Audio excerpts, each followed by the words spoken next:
giorno in cui il maltempo flagella ancora il Veneto, torna alla ribalta la guerra di Crocetta del Montello contro le casse di espansione sul Piave, lettera al capo dello Stato, fermi lo scempio, da Ponte di Piave la replica, prima viene l'incolumità delle persone.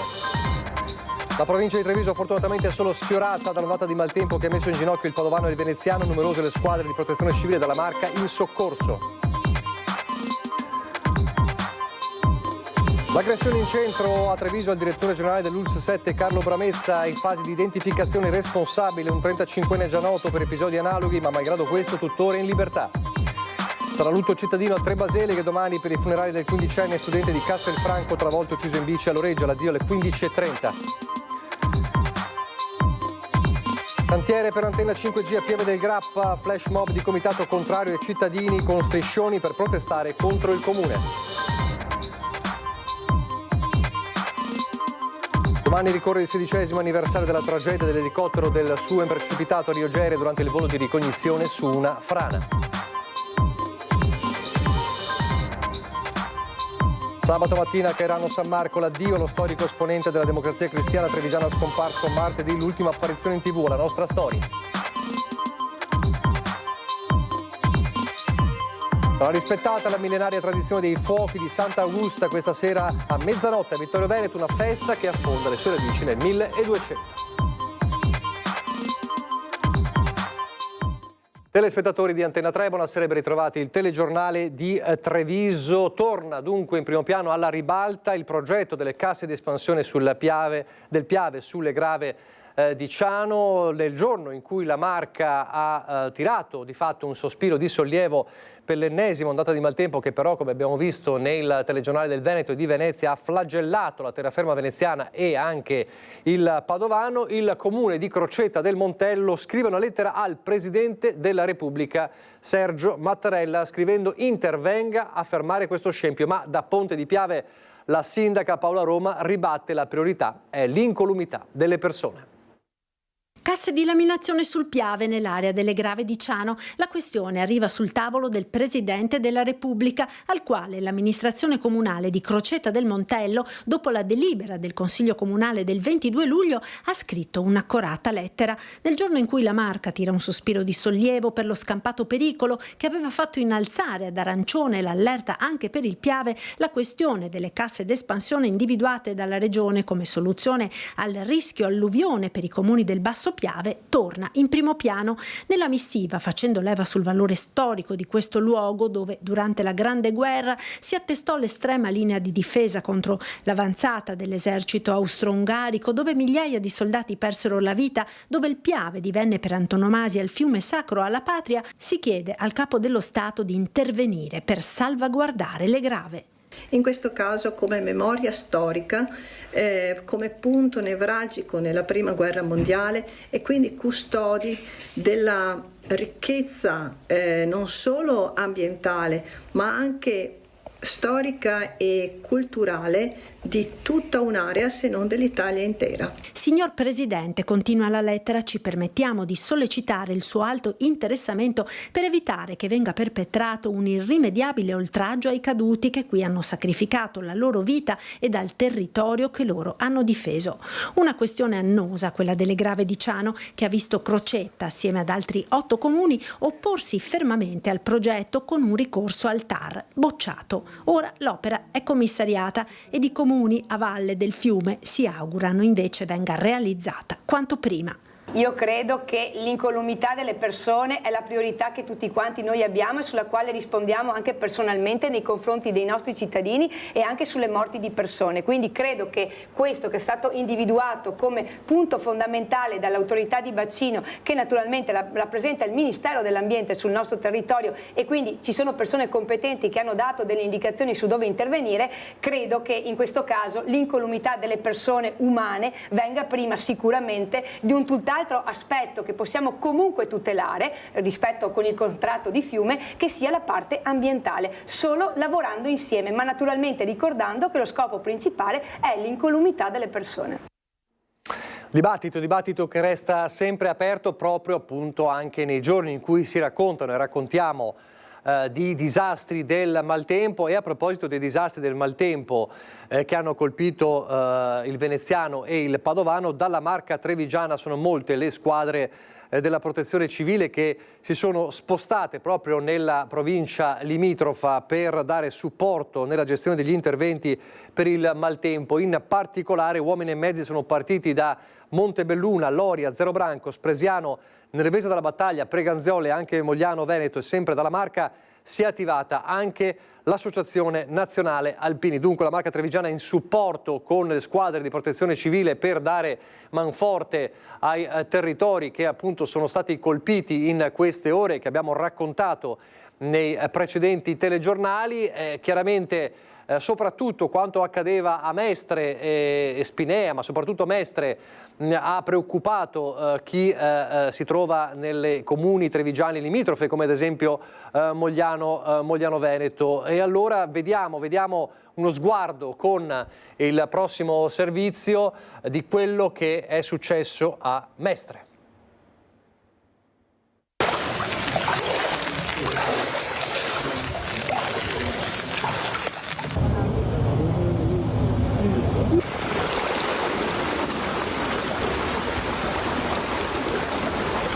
È stato un risveglio drammatico per Mestre e dintorni dopo la pioggia incessante che in poco tempo ha allagato strade, marciapiedi, garage scantinati. Bissuola, Carpenedo, Zelarino, Marghera, Corso del Popolo completamente allagato. Anche in via Bosso, a Mestre, l'acqua ha invaso le zone più basse. Per fortuna siamo riusciti a tirar fuori le macchine, le moto, tutte le cose veramente importanti, perché l'acqua continuava a salire. Siamo usciti, quando sono uscito per portare fuori la moto, ho visto che il piazzale del parcheggio proprio vicino a casa mia era strapieno d'acqua, sopra i marciapiedi, e nella discesa per scendere ai nostri garage scendeva una cascata, sembrava una cascata d'acqua e continuava a premere, spingeva nei nostri garage. E siamo riusciti a tirar fuori tutto quello che siamo riusciti a tirar fuori. Una situazione mai vista prima, continua. È successo che qualche anno fa che è venuta un po' d'acqua, ma niente a confronto di adesso, qualche centimetro, ma veramente incredibile. Sono rimasto sbigottito quando sono sceso e continuava a salire. È stato veramente dura, insomma, è stato veramente un brutto momento. L'acqua era ovunque. L'acqua era sopra il marciapiede, l'unico posto asciutto era qui dove abbiamo messo le moto, era l'unico posto dove non c'era acqua, tutta l'acqua del piazzale scendeva nella discesa qua e faceva una cascata e entrava tutta nei nostri garage. Il garage allagato, l'acqua fino a 50 centimetri più o meno giù, e effettivamente questo piazzale era completamente pieno d'acqua, tanto che le macchine avevano l'acqua a metà delle ruote, quasi a livello delle porte, insomma è mancato poco che l'acqua andasse dentro le porte. Qualcuno in un'altra zona ha addirittura pensato di attrezzarsi con remi e canoa per potersi spostare. Grossi disagi anche a Favaro e Campalto, con via Gobbi allagata dalla rotatoria di via delle Felci. Sono intervenuti anche i Rangers per aiutare i residenti e i commercianti, come il titolare del panificio da Luca che ha rivolto un messaggio alle istituzioni.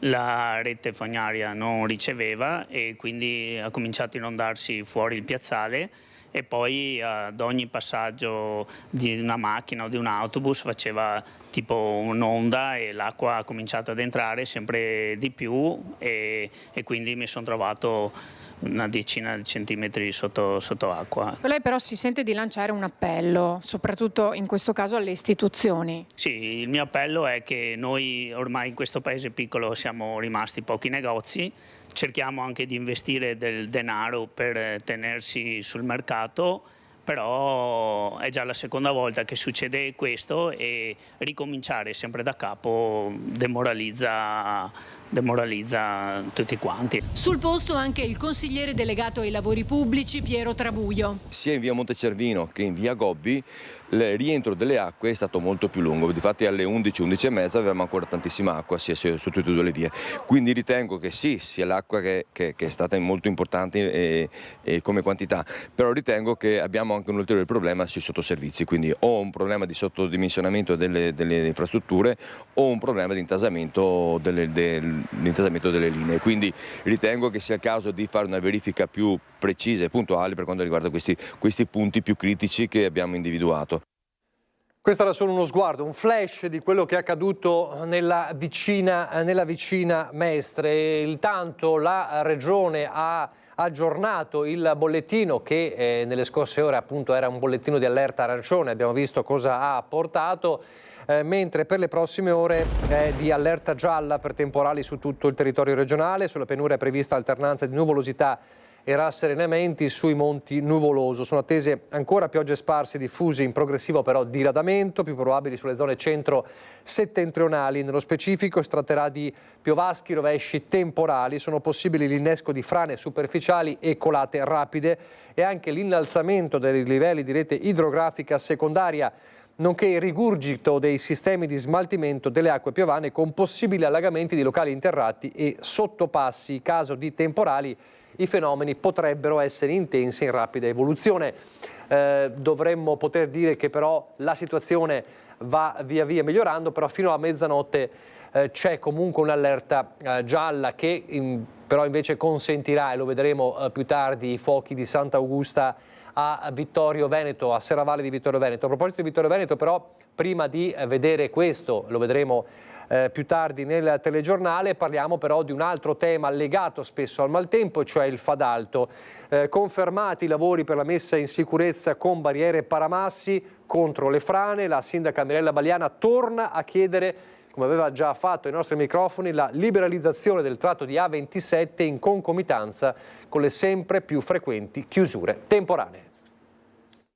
Abbiamo fatto un vertice in prefettura con ANAS, Autostrade e Regione proprio per la questione dei lavori del Fadalto. È confermato l'avvio del primo stralcio di sistemazione delle barriere di paramasso e delle reti di contenimento che appunto inizieranno indicativamente a novembre e si concluderanno a maggio 2026. Diciamo che ANAS ci ha garantito che la strada non sarà interrotta, ma ci sarà un senso alternato di marcia e quindi questo è importante. Nessuna interruzione quindi durante i lavori di sistemazione della trafficata e senza pace strada statale 51 di Alemagna in località Fadalto dopo le varie chiusure dell'estate. Ma quello che la sindaca Mirella Bagliana ha chiesto col cuore in mano, come dice lei, è di dare una mano ai cittadini liberalizzando l'accesso all'autostrada. La cosa che invece le abbiamo chiesto veramente col cuore in mano ad Autostrade è quello di poter liberalizzare il tratto autostradale Vittorio Veneto Nord Fadalto in concomitanza quando ci sono gli eventi così importanti di pioggia e che il Fadalto viene chiuso con il semaforo rosso. Ecco, noi auspichiamo che ci sia un accoglimento della nostra richiesta perché i disagi quando c'è l'interruzione del tratto per le popolazioni che abitano a Fadalto Nord e poi nell'Alpago sono veramente tanti. La fine dei lavori, prevista a maggio 2026, investirà quindi anche il periodo olimpico del prossimo anno, quando le strade dell'Alto Veneto saranno investite da un carico di traffico inusuale e forse anche da un turismo mordi e fuggi. Tutta l'Alemagna, voglio dire, è un continuum di cantieri, capiamo anche gli interventi che stanno svolgendo su San Vito, siamo solidali anche ai sindaci, però cerchiamo appunto di usufruire delle infrastrutture che ci sono già sul territorio, ad esempio come l'autostrada che ha arrecato anche un danno sotto l'aspetto economico ambientale del Fadalto. Io penso che sia un gesto anche di solidarietà collettiva e civile restituire nei momenti di emergenza, ripeto, alla popolazione, coloro che devono andare a lavorare quotidianamente una gratuità del tratto, se no sono costi aggiuntivi per le famiglie. Adesso a Treviso, in città, per parlare dell'aggressione in centro al direttore dell'ULSS Pedemontana, Carlo Bramezza. L'identificazione in questi minuti del responsabile, un 35enne già noto per episodi analoghi, ma malgrado questo tuttora in libertà. È arrivato di fronte al bar, ha intravisto Bramezza, ha lasciato la bicicletta e l'ha iniziato a colpire in volto. Nessuno scontro casuale, nessun litigio, ma un pestaggio mirato, quello avvenuto tra Piazza San Leonardo e la Loggia dei Cavalieri, vittima il direttore generale dell'ULSS 7 Pedemontana, il trevigiano Carlo Bramezza. Ad aggredirlo un soggetto già noto alla giustizia che la stessa vittima avrebbe già riconosciuto, un 35enne trevigiano arrestato nel luglio del 2024 per episodi analoghi a quello di cui è stato vittima Bramezza. Stalking, violenza, danneggiamenti, tanto da essere condannato e posto agli arresti domiciliari, salvo poi evadere. Nonostante questo è attualmente in libertà. Non è escluso che possa aver puntato Bramezza perché è frequentatore di un locale in cui aveva già dato in escandescenza in passato. Fatto sta che, vistolo uscire dal bar, lo ha colpito con violenza sbattendolo contro l'ingresso dell'esercizio pubblico. La porta automatica si è spalancata, facendolo cadere a terra in una maschera di sangue. A quel punto è intervenuto il barista, l'aggressore se n'è andato e sono arrivati i soccorsi, volanti e su M118. Bramezza è stato trasportato in pronto soccorso, visitato e quindi tenuto in osservazione per tutta la notte. Riscontrati i tagli ed ecchimosi, quindi le dimissioni. Lo stesso direttore generale dell'ULSS 7 ha formalizzato la sua denuncia. A carico del 35enne vi sono altre recenti denunce e l'episodio di Via Martiri della Libertà suscita per questo ancor più indignazione, espressa chiaramente dall'avvocato trevigiano Fabio Crea, legale delle persone offese delle precedenti aggressioni, che già a luglio dello scorso anno aveva criticato la mancata adozione di provvedimenti cautelari a carico del soggetto. Nel corso dell'ultimo anno si è reso protagonista di diversi episodi analoghi, violenti, anche di stalking nei confronti di alcuni miei assistiti che noi abbiamo denunciato ripetutamente. Il soggetto era stato posto dopo diverse denunce agli arresti domiciliari, dopo la condanna ha violato gli arresti domiciliari e attualmente si trova in libertà con l'applicazione del braccialetto elettronico e quindi ha potuto commettere quest'ulteriore atto di violenza. E come dicevamo poco fa, della nota di poco fa della questura che dice che l'uomo è stato rintracciato, individuato e rintracciato presso la propria abitazione dove sono stati raccolti elementi utili a confermarne la responsabilità. La visione della registrazione delle telecamere di sorveglianza comunali ha permesso di individuare l'uomo fortemente indiziato di essere responsabile dell'aggressione e poi quando si sono presentati a casa sua proprio in queste ore hanno confermato la sua responsabilità e anche la ricostruzione insomma di questa aggressione che è avvenuta in centro a Treviso. Aggressione che fa parlare di episodio preoccupante il capogruppo Dem Pelloni, mentre per Fratelli d'Italia in città tra zona rossa e taser ci sono stati evidenti passi avanti sulla sicurezza. Ci aspettiamo che il sindaco e il comitato di sicurezza cittadino ci chiariscano come mai queste aggressioni possono accadere in una città che dovrebbe essere tranquilla, in un orario che dovrebbe essere tranquillo come quello in cui è accaduto questo preoccupante episodio. Episodio preoccupante per la sua gravità, del tutto fuori contesto per zona e orario. L'aggressione in via Martiri della Libertà al direttore generale dell'ULSS 7 Pedemontana, Carlo Bramezza, richiede un'immediata risposta, secondo il capogruppo Dem in Consiglio Comunale Stefano Pelloni, da parte di Comune e Forze dell'Ordine. Pestaggio avvenuto tra l'indifferenza dei passanti quanto all'immagine della città, un brutto colpo. Sicuramente una maggior presenza delle forze dell'ordine questo episodio avrebbe potuto scongiurarlo e sicuramente Treviso da un punto di vista dell'immagine pubblica, turistica e della città viva che vuole essere non ci fa una bella figura. Il singolo episodio costituisce l'eccezione e non la regola, gli ribatte il capogruppo di Fratelli d'Italia Guido Bertolazzi, che tuttavia non minimizza la sostanza dei fatti.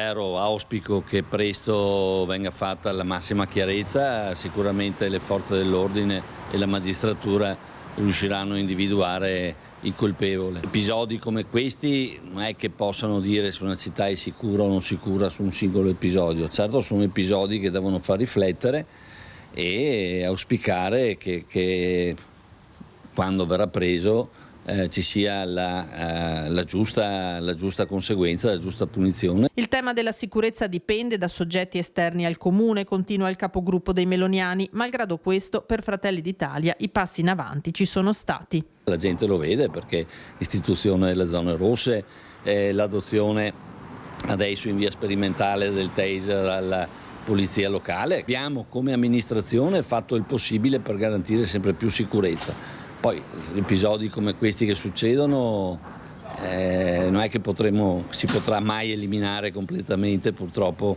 e speriamo che sia assicurato alla giustizia l'autore di questo misfatto. Ci saranno anche i suoi amici, la rappresentanza ovviamente dell'Istituto Rosselli di Castelfranco per l'ultimo addio. Parliamo dei funerali del quindicenne travolto e ucciso in bici a Loreggia. Domani alle 15:30 sarà lutto cittadino a Tre Baseleghe. Bandiere del comune a mezz'asta, attività invitate a osservare un minuto di silenzio e se possibile fermarsi durante i funerali. Si stringe con affetto la mamma e il papà di Martin Pattaro, la comunità di Tre Baseleghe, con il sindaco Antonella Zoggia che in segno di profondo cordoglio ha proclamato il lutto cittadino. Alle 15:30 in tanti vorranno salutare Martin Pattaro, morto martedì pomeriggio mentre correva lungo la Treviso Ostiglia con la sua mountain bike arancione. Gli occhi buoni e vivaci, Martin Pattaro era un ragazzo pieno di vita.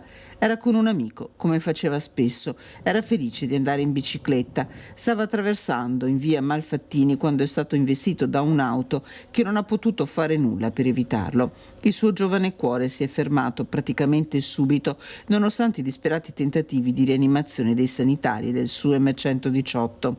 Piangono mamma Fabrizia e papà Alessandro, piangono gli amici di Martin, i suoi compagni di scuola, quelli della scuola di break dance. In un estremo gesto di generosità, la famiglia di Martin Pattaro ha autorizzato la donazione degli organi, gesto d'amore e di vita, dono prezioso verso chi, dalla morte e dalla sofferenza, potrà avere una nuova speranza. Pochissimi istanti di pubblicità, poi di nuovo in diretta.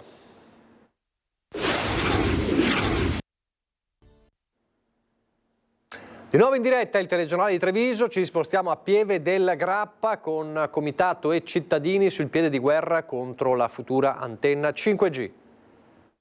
Via Montenero a Crespano del Grappa, questo è il cantiere già aperto il 1° agosto per la realizzazione di un'antenna per la telefonia mobile 5G, cantiere autorizzato dalla procedura burocratica, ma i cittadini sono qui alle mie spalle, protestano anche con tanti striscioni. E noi siamo venuti a sapere dell'apertura del cantiere quando hanno cominciato i lavori.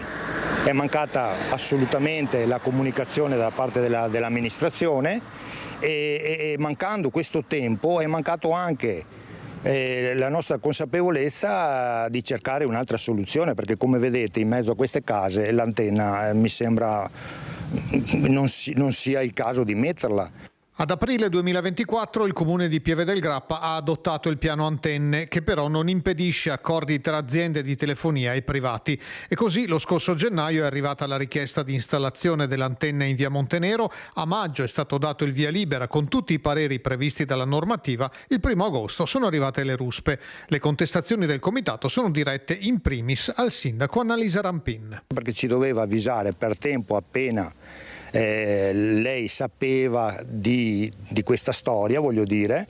Lei ribadisce che è il 2 agosto, a noi sembra impossibile perché già dal 1° gennaio le carte giravano dentro al comune con questo indirizzo, via Montenero. Noi come gruppo abbiamo preparato un'interrogazione al sindaco di cui non abbiamo ancora avuto risposta, l'abbiamo inviata l'11 agosto chiedendo sostanzialmente 3 cose: un impegno formale da parte del sindaco a rendersi disponibile ad aprire un tavolo di valutazione di altri siti, quindi vedere se c'è la possibilità di trovare un'alternativa. E poi l'accesso alla documentazione e una sospensiva del cantiere. Il 7 agosto si è svolto un affollato e acceso incontro pubblico e nel frattempo i lavori sono andati avanti con la posa dei cavidotti e della piattaforma.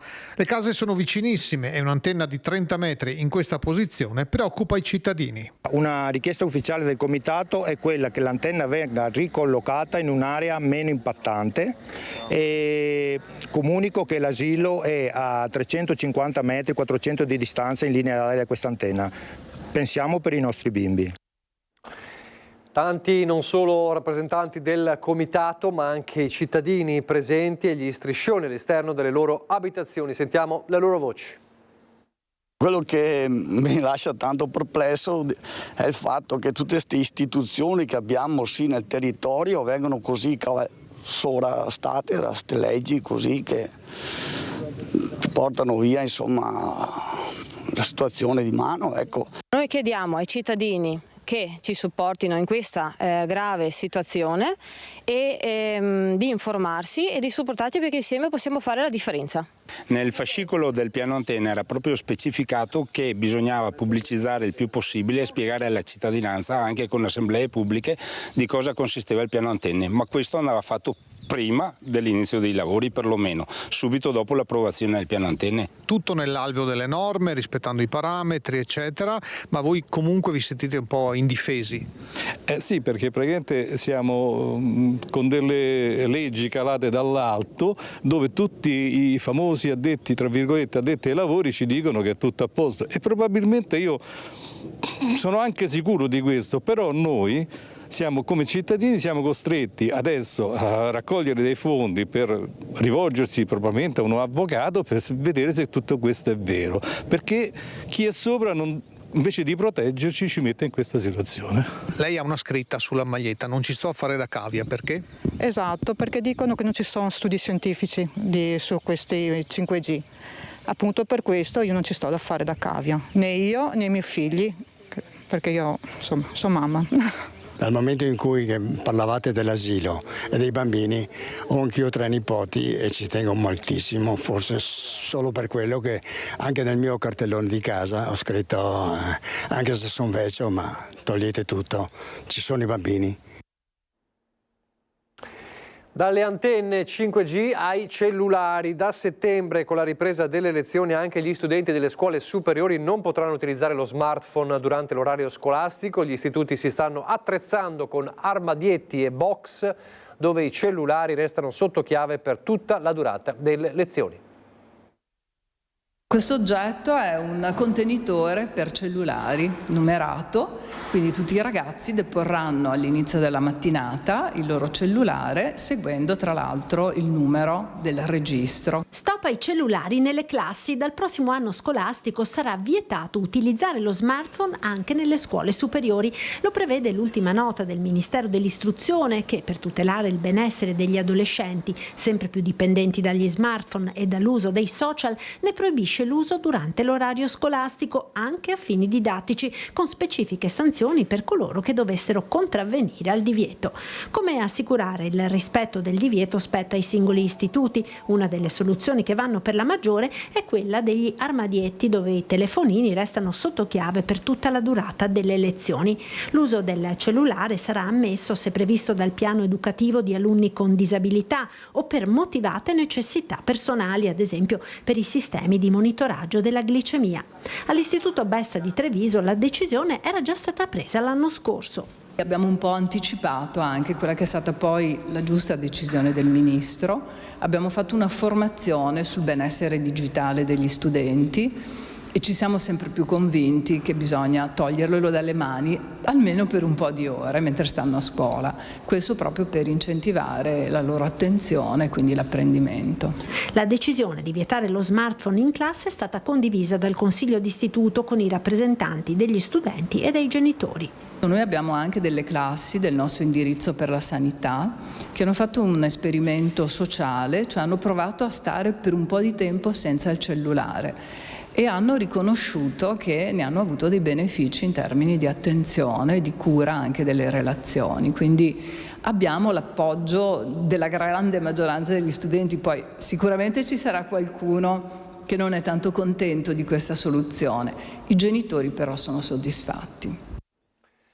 Ed è stata a lungo insegnante Giustina Menegazzi Barcati, per tutti Ninina, spentasi a 87 anni ieri, un lutto nel mondo della cultura trevigiana. Aveva insegnato per molti anni italiano e latino sia al Liceo Scientifico Leonardo da Vinci che all'Istituto Magistrale Duca degli Abruzzi, ma è stata anche responsabile del Centro di Documentazione Maritaina a Villa Franchetti.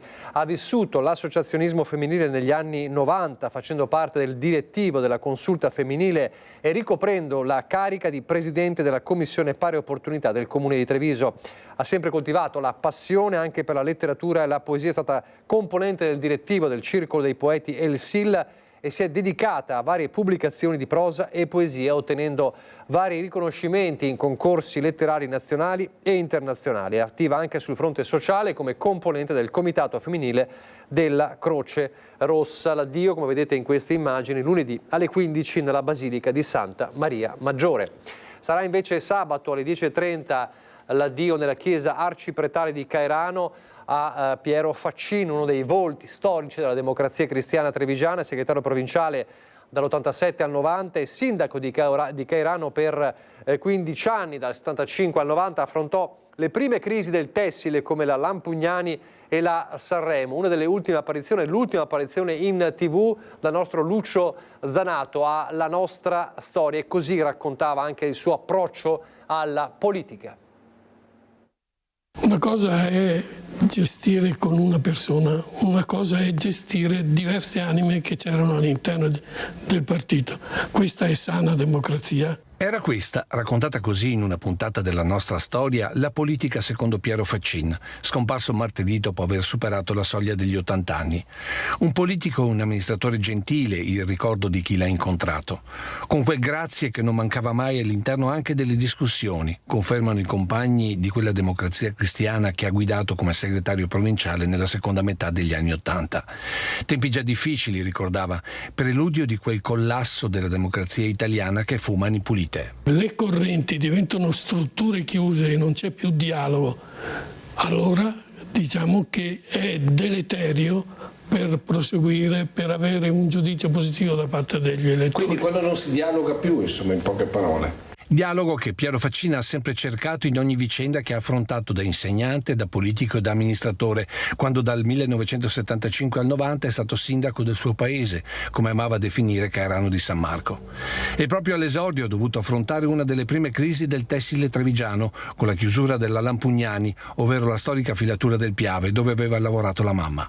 Ma forse la prova più difficile è stata la Sanremo, prima con la cessione non perfezionata con gli americani e poi il passaggio alla GEPI, finanziaria statale nata per salvare le aziende in grosse difficoltà del sud Italia. Anche qui la strategia del dialogo si replicò come per la Lampugnani, coinvolgendo i propri riferimenti forti nel Parlamento e al governo, come l'allora sottosegretario Francesco Fabbri e Tina Anselmi.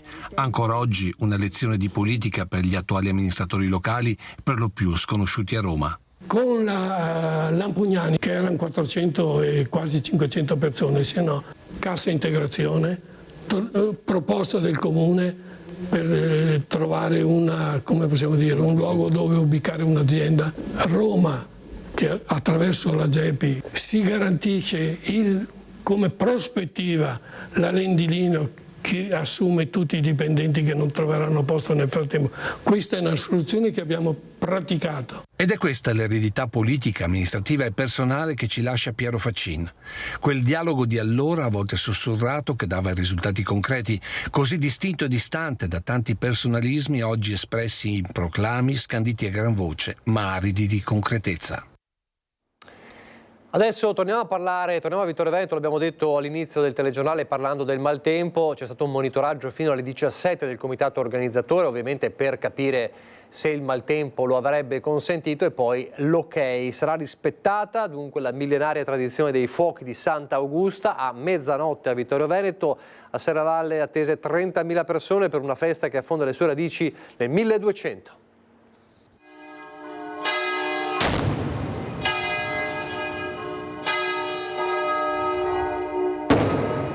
La tradizionale esplosione dei 5 colpi a mezzogiorno e dei 3 alle 17 annuncia che nonostante il maltempo i fuochi si faranno. Il cielo tornerà a brillare questa notte a Serravalle e oltre 30.000 spettatori saranno col naso all'insù dalla mezzanotte per ammirare lo spettacolo pirotecnico dedicato a Sant'Augusta, patrona della città. 30 minuti di pura luce ed emozione per una festa che la comunità sente in modo particolare e che regala il secondo show più importante dopo quello del Redentore di Venezia. I fuochi diventano l'emblema di quello che è la festa, che è il 22 di agosto, per questa santa che viene da sempre declamata non solo dal territorio vittoriese ma ben oltre. Dalla santa si saliva per chiedere il miracolo dell'acqua che avrebbe benedetto i raccolti, ma anche per guarire dai dolori alla testa o alla schiena. Salendo al santuario si fa il giro nella parte dove è tenuta la teca, dove sono conservate alcune reliquie della santa, si mette la testa all'interno di una feritoia proprio contro il mal di testa o si passa dietro il colonnato contro il mal di schiena. Vecchie tradizioni che comunque continuano a esistere e vengono portate nella cultura locale. Una storia, quella di Sant'Augusta, affascinante e tragica, martirizzata dal padre Matrucco per la sua fede cristiana, venne uccisa proprio per mano del genitore. Matrucco se ne pentì amaramente e passò il resto della sua vita a dolersene. La salita al santuario, che parte dalla splendida scalinata in centro, è un'ascesa mistica e fisica allo stesso tempo che il Comune il prossimo anno sistemerà. Abbiamo investito circa 1.200.000 euro per la sistemazione di questo percorso, perché è un percorso importante, arrivano persone veramente da ogni luogo e ci sono migliaia di persone che ogni anno salgono al santuario e quindi è doveroso fare questo investimento anche da un punto di vista non solo turistico ma anche religioso. Adesso noi andiamo nel Bellunese. E proprio da Belluno partiamo perché è arrivato il giorno di cui abbiamo parlato tanto in queste settimane e in questi giorni, perché è arrivato il momento in cui Franco Roccon ha rassegnato le sue dimissioni dall'incarico di assessore del comune di Belluno. Le dimissioni sono arrivate, il tempo per formalizzarle rapidissimo. Franco Roccon esce dalla Giunta De Pellegrin dopo 37 mesi di lavoro svolto assieme alla struttura, grazie alla quale il suo assessorato ha potuto gestire i progetti PNRR rispettando i cronoprogrammi ministeriali con i complimenti formali della Corte dei Conti. Quando un elastico si tira troppo poi si rompe alla fine, no? Ma insomma io qua lascio a un sindaco ovviamente le sue decisioni, di cui ho massimo rispetto per l'impegno di lavoro, di tutte le cose e anche la capacità di mettere assieme le persone, no?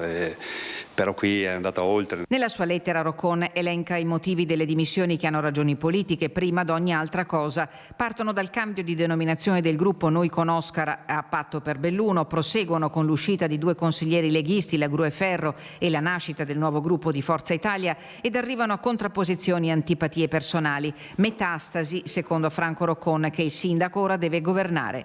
Roccon lascia un'eredità di lavori in corso e di opere programmate, senza scordare naturalmente il Nevegal.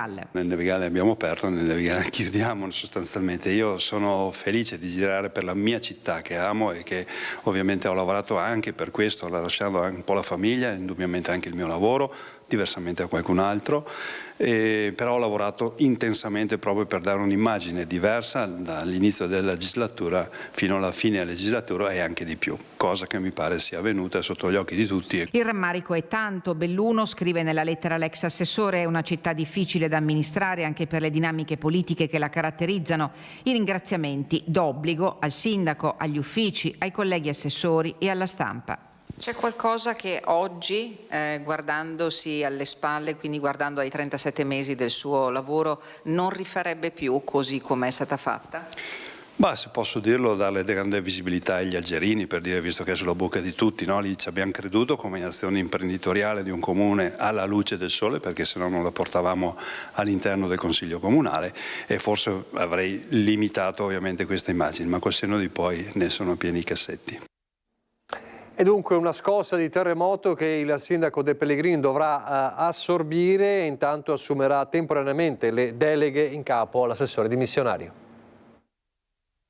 Io credo che stia accadendo quello che normalmente succede su un'amministrazione pubblica dove c'è la politica. L'assessore Roccon, che peraltro devo assolutamente ringraziarlo per il lavoro svolto in questi 3 anni, che sicuramente ha portato avanti con competenza e impegno, ma sicuramente non è stato altrettanto bravo magari in altri rapporti, magari con alcuni all'interno della maggioranza. Punti di forza e inevitabili debolezze, la sintesi di un rapporto di fiducia naufragato da tempo fra il sindaco De Pellegrin e l'assessore, ormai ex, Franco Roccon. L'apice dello scontro domenica, quando Roccon, che fra le deleghe era assegnatario di quella al Nevegal, si è presentato da semplice invitato all'assemblea degli amici del Nevegal, alla quale il sindaco aveva delegato l'assessore al turismo Luciani e alle frazioni dal Ponte, invitando il diretto interessato con un messaggino a non presentarsi. Uno sgarbo imperdonabile per entrambe le parti. Da oggi ho un assessore in meno, adesso parleremo in maggioranza su cosa fare eventualmente per il futuro,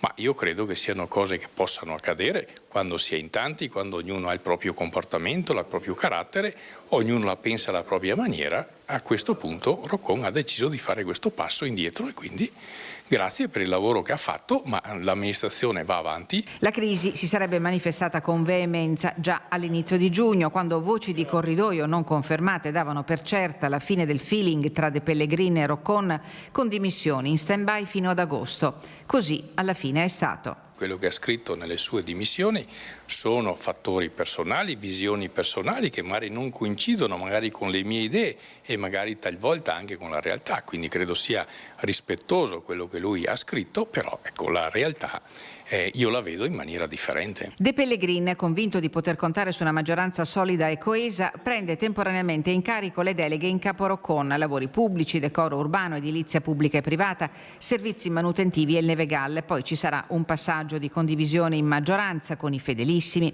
e gli alleati Patto per Belluno e Forza Italia.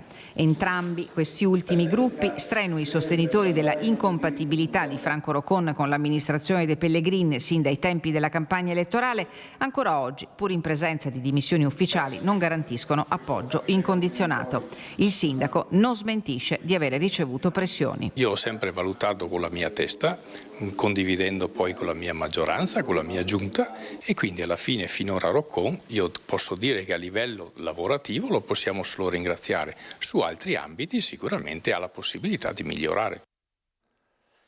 C'è un colpo di scena in procura a Belluno. L'associazione nazionale Alt Velox ha depositato infatti una denuncia querela nei confronti della PM Marta Tollardo. L'accusa è di falso materiale ideologico in atti pubblici, oltre ad altri reati che potranno emergere. La decisione arriva dopo le archiviazioni lampo disposte dalla procura su varie denunce presentate da Alt Velox contro prefettura, provincia e polizia locale.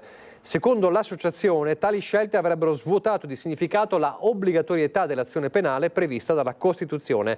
Alt Velox denuncia inoltre un'anomalia investigativa. In un procedimento le indagini sarebbero state affidate agli stessi organi segnalati come indagati. Contestualmente è stata chiesta alla Cassazione la avocazione dei fascicoli e al Ministero della Giustizia una ispezione sull'operato della Procura di Belluno. Un nome Falco, un altro nome Rio Gere e una data, la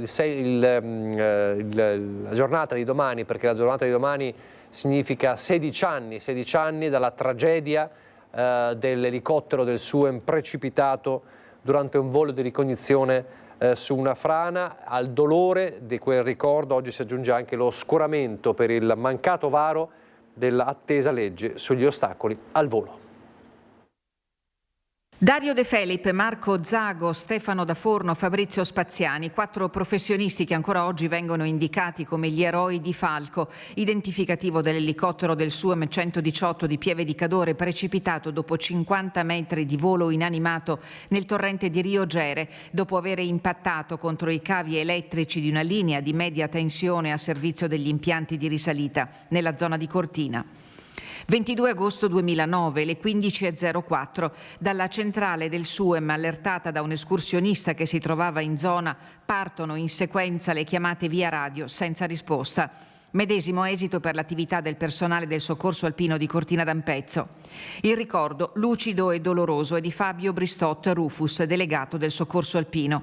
Da Belluno Rufus parte alla volta di Cortina, si ferma a Pieve di Cadore per recuperare il primario del suo M118 Angelo Costola e insieme si dirigono a Rio Gere, dove già la tragedia si è manifestata davanti agli occhi sgomenti dell'infermiere Luca Pislor e di Ruben Moroder, tecnico aeronautico dell'Air Service. A loro il destino riserva la constatazione della morte dell'intero equipaggio di Falco.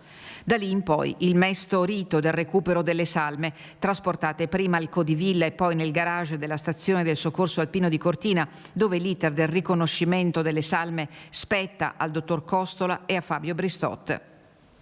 3 ore dopo a Cortina si dirigono autorità politiche, provinciali e regionali. Nei giorni successivi, eppure lo stesso 22 giugno, il servizio di elisoccorso non conosce sosta. Poi i funerali a Belluno, 4 feretri, una folla ammutolita e l'inchino finale di Leone, l'eliambulanza di Treviso per l'ultimo tributo ai 4 amici. Resta tuttavia una ferita ancora aperta, nota Fabio Bristot Rufus, quella della problematica legata agli ostacoli al volo, tuttora irrisolta. Sì, perché nonostante 3 disegni di legge trasversali presentati allora dagli onorevoli D'Incà, De Carlo e De Menec, una norma a valenza nazionale non c'è, così come sono decaduti da prassi a fine legislatura i buoni propositi. Fino alla prossima volta, chiosa Bristot, quando all'auspicato cambiamento apparente nulla sarà arrivato per garantire maggiore sicurezza a chi opera con l'elicottero, assicurando servizi salvavita, come quelli del 118 o di altri enti dello Stato. È finito il nostro telegiornale, vi lascio come sempre al meteo, grazie per averci seguito, arrivederci.